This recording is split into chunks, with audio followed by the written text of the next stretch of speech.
The notification slid across my phone at 2:47 p.m., just as the office printer clicked to life behind me and the overhead lights hummed that soft, constant buzz I usually tuned out. I was alone in my cubicle, staring at a half-finished campaign report, when the banner flashed, "New account opened, auto loan, $64,000. My hand froze halfway to my coffee mug. The cursor blinked on an empty line in my spreadsheet, but the rest of the room seemed to narrow down to that one number. I clicked the alert, and my screen washed in white and blue as the credit monitoring app loaded. The details appeared in neat, clinical lines. Auto loan, $64,000, payment $890 a month, status, 90 days delinquent. My breath caught in my throat.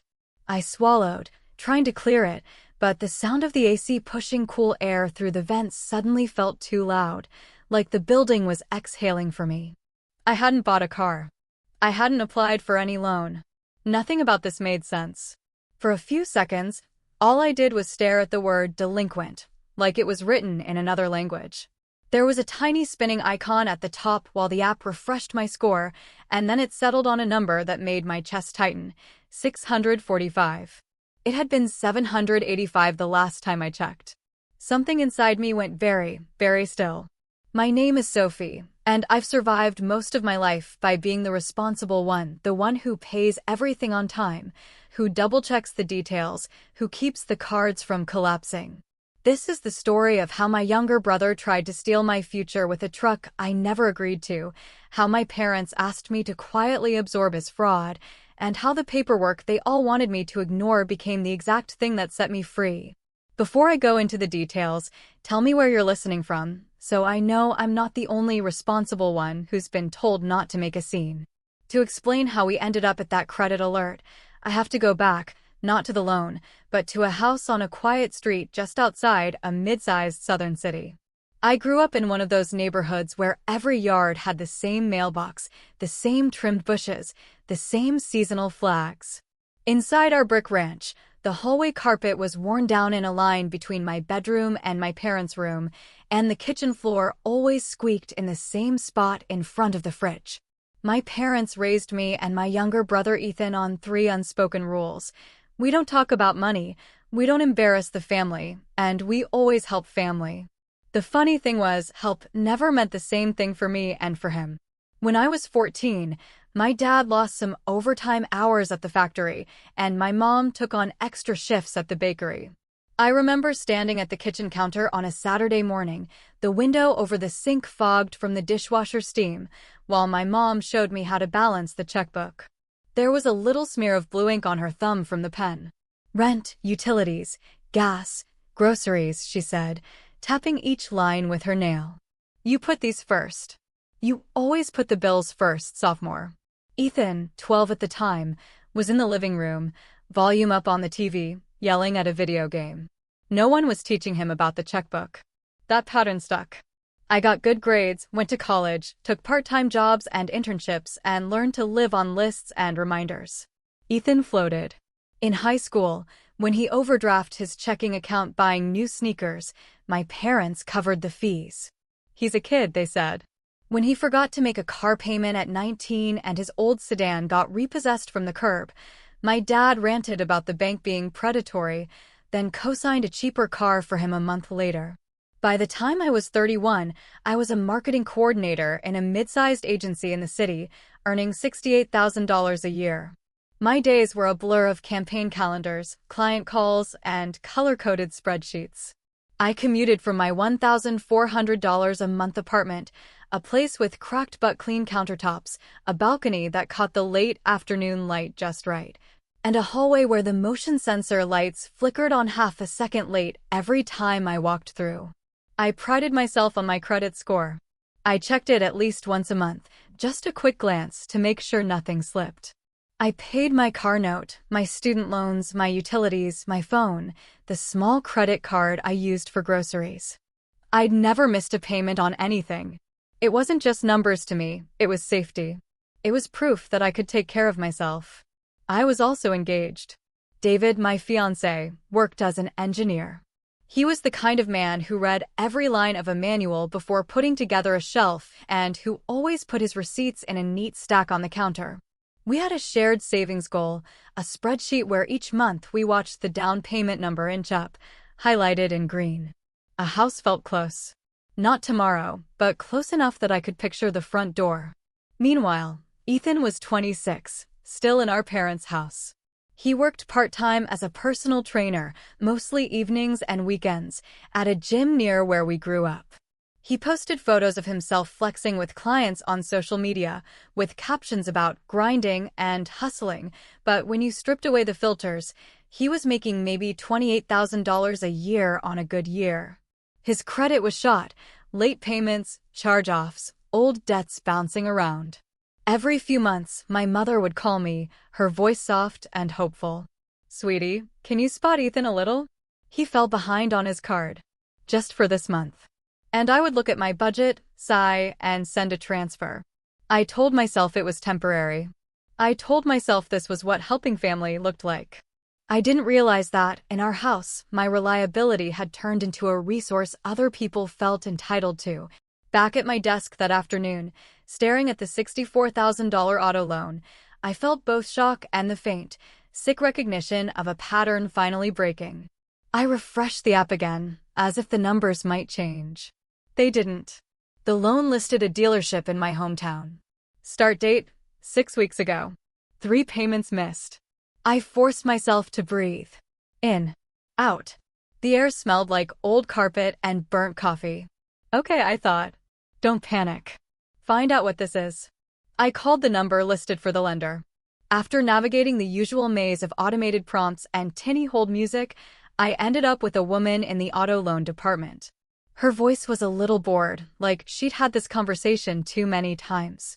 "Can I verify your name and last 4 of your social?" she asked. I gave them. She pulled up the account. "Yes, I see an auto loan here. Ram 1,500. 64,000. Financed 6 weeks ago at our partner dealership in," she named my hometown. "That's not my loan," I said. "I never bought a truck." She paused. "Ma'am, it shows your name, your social security number, and a signed contract." Then someone used my information without my permission. My heart hammered, but my voice came out calm. Years of being the reasonable one had trained it into me. She cleared her throat. "I can email you a copy of the contract. You'll need to open a fraud claim. We have a department for that." "Please send it," I said. I gave her my email, wrote down the case number she rattled off, and hung up.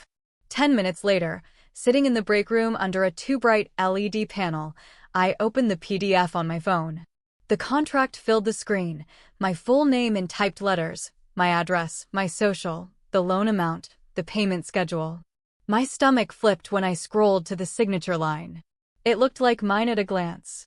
The flourish on the last name was close. But the capital S at the beginning of Sophie was wrong. It sagged inward instead of looping up. It was like looking at a mirror image that had been slightly warped. I zoomed in, studying it. The pressure of the pen strokes, the way the tail dipped. I knew how my hand moved when I signed my name. This wasn't it. Who is my social? I thought. Who is old copies of my documents just lying around? And then I pictured my parents' hallway closet. The plastic storage bin with file folders. Old tax returns, school forms, a copy of my social security card from when I first started working part-time in high school. Documents my mother insisted on keeping, just in case. And I pictured the truck-sized shadow I'd seen in the background of one of Ethan's recent posts. Just the side mirror and a bit of glossy black door, but still. Part of me already knew. I took the next day off work. I told my manager it was a personal emergency. He glanced at my track record, never late, rarely out, and just nodded. "Take the time you need." Saturday morning, I drove back to my parents' house. The highway was busy with weekend traffic. My fingers tightened on the steering wheel as I exited onto the familiar road. When I turned onto their street, I saw it before I even pulled into the driveway. A brand new black Ram 1500 gleaming in the sun, parked front and center like a trophy. Chrome grille. Big tires. Temporary tags. The sight of it made my throat go dry. Inside, the house smelled like coffee and laundry detergent. The kitchen light was on, casting a warm glow over the table. Ethan sat there in a faded tank top, scrolling his phone with one hand and eating cereal with the other. My mother was at the sink rinsing mugs. The TV murmured softly from the living room where my father watched the news. I didn't bother with small talk. I placed a folder on the table in front of Ethan and flipped it open so the loan documents faced him. "Explain this," I said. He glanced down. For a second, something flickered across his face, a flash of nervousness, maybe, but it was gone so quickly I could have imagined it. Then he shrugged, spoon still in hand. "I needed a truck," he said. "For work. I haul equipment now. Clients like it. You make way more than me. Just take over the payments." It was so casual that for a moment I thought I'd misheard him. "Take over the payments?" I repeated. "Ethan, this is a $64,000 loan in my name. You forged my signature." He scoffed like I was being dramatic. "I used your info, yeah. You're good with money. It's not a big deal." Something in me hardened. The hum of the fridge suddenly sounded louder. The clock over the stove ticked in my ears. My mother turned, hands still damp from the sink. "Sophie, lower your voice," she said, even though I hadn't raised it. "The neighbors will hear if you start yelling." "I'm not yelling," I said. "I'm explaining." Ethan committed fraud. My credit dropped 140 points. David and I are saving for a house. This could ruin that. My father spoke from the living room, eyes still on the TV. "Let's not use words like fraud. Your siblings. Work something out." I looked at Ethan. He still hadn't put his spoon down. "You knew exactly what you were doing," I said. "You went to a dealership in another state. You used my social security number. You signed my name. Did you think I'd never notice?" He rolled his eyes. "You act like I killed someone." "I'll pay you back eventually." "How?" I asked, my voice even. "You make 20-something a year, you live here rent-free, and you're already behind 3 payments." He shrugged again. "I'll pick up extra clients." "You always freak out like this." My mother stepped closer to the table, drying her hands on a dish towel. "He's struggling, Sophie. You're doing fine. You have a good job, a fiancé, your own apartment. Don't ruin his life over a car." "Over a car. Over a car. It's not just a car," I said. "It's my name. It's my future." My father sighed, remote still in hand. "Family helps family," he said. "We raised you better than to run to the police over a mistake." My heart thudded once, twice. The path they wanted was clear. Smooth this over, take the hit, keep the peace. It was the same script we'd always used. But I felt a different kind of stillness now, a quiet line I didn't want to cross. "I'm filing a police report," I said. "And I'm disputing the loan. If you want to help him, you can. But I won't be the one paying for this." My mother's eyes filled with tears instantly, like she'd been waiting for that cue. "You're tearing this family apart," she whispered. "Over paperwork." "No," I said. "He did that when he stole from me." She shook her head, backing away like I'd slapped her. "I can't believe you would do this to your own brother." I gathered the folder, sliding the papers back into place. The edges felt sharp under my fingertips. No one followed me as I walked down the hallway, past the framed school photos and the scuffed baseboards, and out the front door. On the drive back to Charlotte, my mind was a tight loop of numbers and what-ifs. What if the bank refused to remove the loan? What if my credit stayed wrecked for years? What if this cost us the house? But under all of that, there was a thin, steady thread of something else. "I'm not going to let this slide," I told myself. Not this time. That night, I spread everything out on my kitchen table under the warm glow of the pendant light. David sat across from me, his elbows on the table, fingers laced, watching quietly. My laptop screen lit our faces. The apartment around us was still, the faint hum of the fridge, the distant whoosh of a passing car below, the soft tick of the clock on the wall. "Walk me through it," he said. I did. I showed him the loan documents, pointed out the shaky capital S. I opened my credit report and showed him the drop, the red flag next to the new account. I replayed the conversation in my parents' kitchen. I repeated my mother's words, "Don't ruin his life over a car." David's jaw clenched once, then relaxed. "So," he said slowly, "what do you want to do?" I opened a new tab. "I'm going to report identity theft," I said. "Officially." And I'm going to document every single step. He nodded. Okay, then let's do it right. We started with the federal identity theft portal. I filled in my information line by line, the click of the keys steady and purposeful. Name, current address, previous address, last 4 digits of my social, description of the fraud. I typed out how I discovered the loan, how I confirmed I hadn't signed it, how my brother had admitted to using my information. My fingers shook once. I paused, breathed, and kept typing. When I submitted the form, the site generated an identity theft report and a recovery plan. I saved the report, printed 2 copies, and slid them into plastic sleeves. I wrote the case number at the top of my legal pad in block letters. Then I called the non-emergency police line for my city. The dispatch operator transferred me to an officer who took my statement over the phone. He asked questions in a calm, practiced voice, dates, amounts, how I knew who had done it. I answered everything, pacing slowly between the table and the window, phone pressed to my ear, my other hand tracing the edge of the legal pad. "And this was your brother?" he asked at one point. "Yes," I said. The word tasted like metal. "My younger brother." He was quiet for a beat. "A lot of people don't report when it's family," he said. "You're doing the right thing. I'll email you a copy of the report with the incident number." After we hung up, I added that number to my notes. I printed the report when it came through. The ink was still faintly warm when I stacked it with the federal report. The next day, I contacted all 3 major credit bureaus. For each one, I requested a fraud alert, a security freeze, and filed disputes for the truck loan. I uploaded the police report, the identity theft report, and a written statement. I took screenshots of each submission and saved the confirmation emails in a dedicated folder in my inbox. Then I called the bank's fraud department back. This time, I was routed to a specialist, a woman named Monica. Her voice was low and even, the kind that didn't rush. "I see you've already submitted an initial claim," she said. "We can escalate this as identity theft with supporting documentation. We'll need copies of your ID, the police report, and your signature for comparison." I had those ready. I scanned my driver's license, my actual signature on a blank sheet, the filled-out reports, and emailed them as a single PDF with a detailed cover note. Then I printed that email too and added it to the growing stack.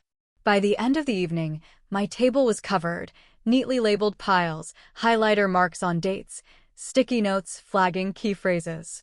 My handwriting, usually small and tidy, stretched in larger, slower letters as the night went on. I wrote a timeline: discovery, dealership call, confrontation, reports filed, disputes opened. I left spaces between lines for future notes. It didn't make the situation less serious, but it shifted something. I wasn't just a victim flailing in panic. I was a person with a paper trail, and paper trails had power. 3 days later, my mother called. I was in the office break room, refilling my water bottle, when her name flashed on my screen. The hum of the vending machine and the soft murmur of coworkers carrying their lunches to the tables made a small, ordinary soundtrack to the moment I knew was going to hurt. I answered. "Hey." Her voice came fast, breathy. "They came to talk to us," she said. "The police. They asked questions about Ethan. About the truck." "What did you do?" "I filed a report," I said. 2 reports, actually. "And I notified the bank." "You didn't have to take it this far," she said, her voice trembling. "You could have come to us again. We could have worked something out as a family. I told you at the table what I was going to do. You told me I was tearing the family apart." "You are," she said. I could hear the clink of a mug being set down somewhere in the background. "They arrested him, Sophie. Do you understand? Your brother. In front of his own parents." The image made my stomach flip, but I kept my voice steady. "I didn't put handcuffs on him. He put himself there when he committed a felony. He just needed a truck for work," she said, almost pleading. "You have a good job. You're doing fine. You have your own place. Why couldn't you just help?" Because helping had turned into erasing myself, I thought. Because there was never a line they wouldn't cross as long as I kept saying yes. Out loud, I said, because it's not my job to pay for crimes I didn't commit. She started to cry. "You're going to make it so he can never get a real job. He'll have a record." "How is that fair?" How is it fair that my credit dropped 140 points without my knowledge? I asked. How is it fair that our house plans got put at risk because he wanted a shiny truck? He's your brother, she repeated, like it was a magic spell that would undo everything. And I'm your daughter, I said quietly. But you chose him. Again. There was a sharp inhale on the other end of the line, and then a click. She hung up. That night, my phone buzzed with a different kind of call. It was a number I didn't recognize. I let it go to voicemail. When I checked it, it was a man introducing himself as Agent Carrillo from a federal financial crimes unit. His message was calm. He had received my report, wanted to clarify a few details, and would appreciate a call back. I returned the call the next morning, sitting in my parked car outside work, the dashboard lights dim and the air cool against my face. He verified my identity and then asked careful, methodical questions. When I first saw the loan, what my relationship to the borrower was, whether I had ever given him permission to use my information. No, I said. Never. He didn't fill the silence with sympathy or small talk. He just said, we see a lot of cases where people don't want to press charges because it's family. That makes it harder for us to help. I understand, I said. I'm not dropping this. Good, he replied. We'll coordinate with local law enforcement and the bank's fraud team. This will take some time. In the meantime, continue documenting everything. Any texts, emails, calls, save them. I already am, I said.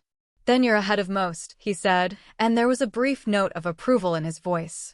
We'll be in touch when there's movement. The call ended with a reference number. I wrote it on a new page in my legal pad, underlining it twice. The notebook was starting to feel heavy in my hands. Heavy but solid. In the week that followed, the tension with my parents settled into a cold, distant pattern. My mother texted once to say, Thanksgiving is at our house, as usual. We expect you and David there. Don't make things worse. I stared at the message for a long time, the little bubbles waiting for my reply, and then put the phone down without answering. 2 days before Thanksgiving, Agent Carrillo called again. I was at home, the afternoon light spilling across the kitchen counter, my laptop open but abandoned on an unread email. We executed a visit this morning, he said. Your brother was taken into custody on charges of identity theft and fraud. The vehicle is being repossessed. The bank has agreed to remove the loan from your credit pending completion of the process. You will receive formal confirmation by mail. I leaned against the counter, fingers pressing into the cool laminate. My knees felt a little weak. So it's done? I asked. From your side, yes, he said. You'll still want to monitor your credit for any other unauthorized accounts. But as far as this loan, you will not be held responsible. Thank you, I said. The words seemed too small. You did the right thing reporting it, he said. Most of the time, when it's a family member, people stay quiet. But the system can't work if no one speaks up.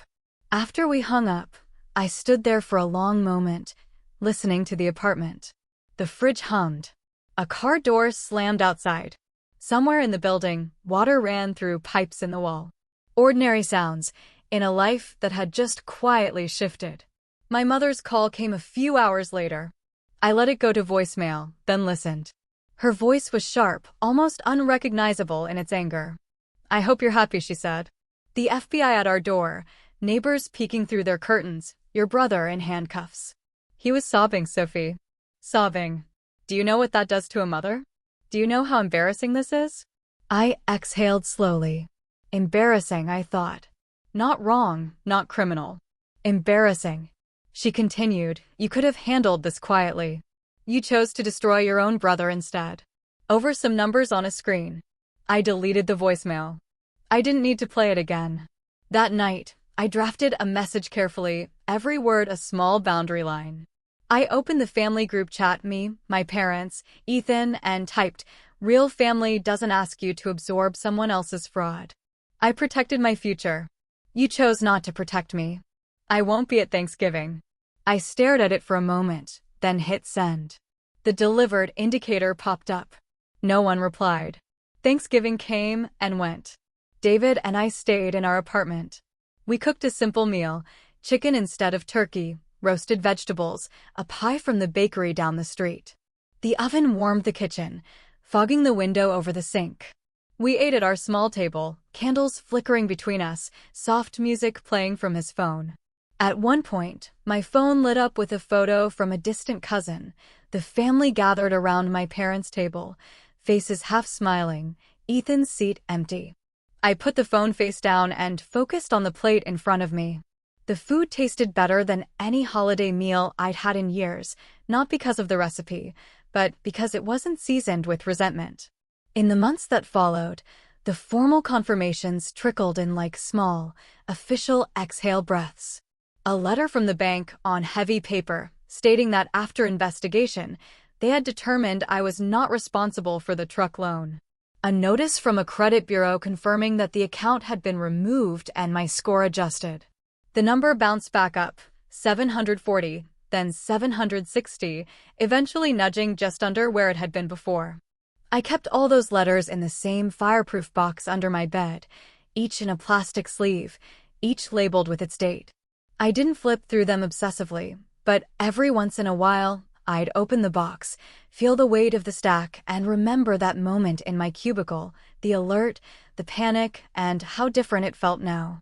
Ethan's case moved through the system in its own slow way. He took a plea deal. No prison time, but probation, mandatory financial counseling, restitution payments, and a felony record. I found out the details from public records, not from my parents. They didn't talk to me about it. When my mother texted at all, it was short, neutral, "Hope you're well. Happy birthday." I responded politely, keeping the conversation shallow, like exchanging weather reports with a neighbor. 6 months after the truck loan appeared on my report, David and I sat in a bright office with a plant in the corner and a bowl of wrapped mints on the table, signing the papers to our first house. The mortgage officer slid documents across the polished surface, her pen clicking softly. "Your credit looks excellent," she said to me at one point, almost offhand. "Very clean. Lenders like to see that." I glanced at the line that showed my score, steady and high again, and felt a quiet surge of vindication. They almost didn't, I thought. But all I said was, "Thank you." When we walked into our new house for the first time, the air smelled like fresh paint and sawdust. Sunlight streamed across the empty living room, catching dust motes that hung like glitter. We set the keys on the kitchen counter, a smooth, cool slab of stone that still felt unreal, and just stood there for a moment, listening to the peaceful quiet. No shouting. No accusations. No one demanding that I give up my own safety to cover for someone else's bad decisions. Over the next weeks, I built new routines in that house.